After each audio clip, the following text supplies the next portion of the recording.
म चाहिँ आजभन्दा 4 दिन अघि चाहिँ मैले चिन्दै नचिनेको व्यक्तिबाट चाहिँ एउटा प्लेटफर्मको बारेमा थाहा पाएको कारणले म त्यो प्लेटफर्मसम्म चाहिँ म पुगिसकेपछि त्यहाँको कुराहरू, त्यहाँको इन्भाइरोमेन्टदेखि त्यहाँको सबै कुराहरू बुझ्दै जाँदाखेरि चाहिँ अनि एउटा जब जस्तो यानि कि बिजनेस जस्तो कि त्यस्तै लाग्यो। ठिकै छ नि त, कस्तो छ के हो भनेर बुझेको छैन। त्यही पनि फर्म भर्न, एउटा रजिस्ट्रेसन फर्म फिलअप गर्न 1000 लाग्छ भनेर भन्नुभयो।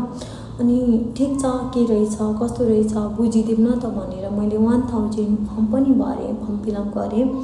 अनि 3 दिनको काम सिकाउँछौँ हामीले के अनि गर्न सकिन्छ भनेर भनिसकेपछि ठिक छ के रहेछ लगिदिउँ न त क्लास पनि भन्यो होइन।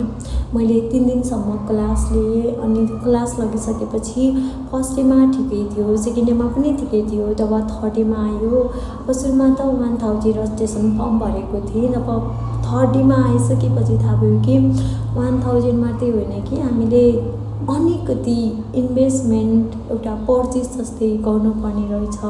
अनि गरेपछि आफ्नो भविष्य बन्छ भन्ने जस्तो भनिसकेपछि हुन त घरबाट हामीले फ्यामिलीसँग पैसा सधैँ मम्मी पापासँग मागिराखेको हुन्छ। म चाहिँ कति माग्ने त, ठिकै छ म एकमुष्टि माग्छु अनि म यो बिजनेस स्टार्ट गरिदिन्छु नि त भन्ने मलाई लाग्यो। अनि त्यो लागिसकेपछि मैले स्टार्ट पनि गरेँ। मैले चाहिँ स्टार्ट हिजोबाट नै मैले यो बिजनेस स्टार्ट गरेको छु। हिजो मैले पैसा बुझाएको छु है। आजबाट चाहिँ अब मैले बिजनेस गर्ने स्टार्ट गरौँ भन्ने सोचेको छु। अबदेखि चाहिँ म यो युट्युब च्यानलमा चाहिँ मैले स्टार्ट गरेको एउटा डाइरेक्ट सेलिङ बिजनेस चाहिँ कस्तो रहेछ के रहेछ भनेर म तपाईँहरूलाई डेली चाहिँ भिडियो बनाएर हाल्दैछु। तपाईँहरू पनि यदि इच्छुक हुनुहुन्छ, एउटा बिजनेस गर्ने सोचमा हुनुहुन्छ भने तपाईँहरू पनि जोडिनु होला मसँगै। मैले पनि बुझेको त छैन त्यति धेरै डाइरेक्ट सेलिङको बारेमा, नबुझ्दै पनि एउटा स्टुडेन्ट हो म पनि, नबुझ्दै पनि कतै ठिक छ कस्तो रहेछ अब उहाँहरूले भनेको जस्तै हुन्छ, यदि मैले गर्न सकेँ भने राम्रो कमाउन सकिन्छ भनेर भनिसकेपछि स्टार्ट गरेको हो। अब त्यो ठाउँमा चाहिँ 10,000देखि 1 लाखसम्म चाहिँ हामीले पर्चेस गर्न सकिने रहेछ। अनि हामीले पर्चेस गरे अनुसारले पनि हामीले इन्कम अर्निङ गर्न सकिने रहेछ।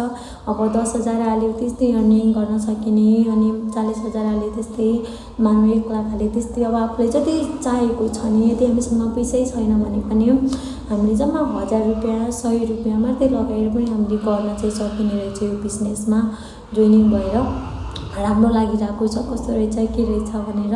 अब सुरुवात हो होइन, सुरुवातमा त सबै व्यक्तिहरूलाई ताजा हुन्छ, यो पनि हुन्छ, मलाई पनि त्यस्तै भइरहेछ। कस्तो हुन्छ हेरौँ। तपाईँहरूले पनि मेरो डेली भिडियो हेर्न चाहिँ नछुटाउनु होला। अब भोलि आज शनिबार भइहाल्यो, भोलि सन्डेबाट चाहिँ मेरो डेली अफिस जान्छु म। अफिस जानुभन्दा अफिसबाट आइसकेपछि बेलुकातिर चाहिँ म तपाईँहरूलाई सधैँ एउटा भिडियो हाल्छु। तपाईँहरूले हेरेर साथ दिनु होला। हजुरहरूलाई यदि मन पर्यो भने हजुरले सब्सक्राइब गर्नुहोला। यदि मलाई राम्रो हुँदै गयो, तपाईँहरूलाई पनि जोडिन मन छ भने तपाईँ पनि मैले गर्ने कम्पनीमा जोडिन सक्नुहुन्छ। कस्तो हुने रहेछ के हुने रहेछ हेरौँ।